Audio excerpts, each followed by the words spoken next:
85% of Greenland is covered in ice, putting this vast territory on the front line of melting Arctic ice in a region that is warming twice as fast as the rest of the planet. From this remote airfield, NASA scientists are taking to the skies to gather data to better understand a little studied aspect of how oceans interact with glaciers and contribute to melting them.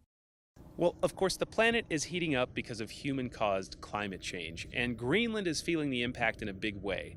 Now, a lot of people think of the ice here as melting from the air warming, sort of like an ice cube under a hairdryer. But in fact, the oceans are also eating away at the ice's edges. That's because the glaciers flow right into the ocean and they can feel the warming water and are retreating because of it. Oceans Melting Greenland, or OMG, has been flying these missions since 2015. Flying over fjords, glaciers and icebergs in a vintage World War II era plane, they drop probes into the water below to measure the temperature of the Arctic. At the signal, the crew drops the probes into the water below, checking to see if they've landed.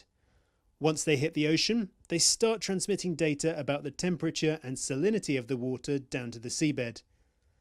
The data is radioed back to the plane and can be compared against data from flights in the winter to see how warm water from the oceans is affecting glaciers. But in remote eastern Greenland, with limited communications and transport, even keeping the mission in the air is a challenge. Flying dozens of flights and dropping hundreds of probes over 5 years, OMG's aim is to see how much the oceans are melting these glaciers.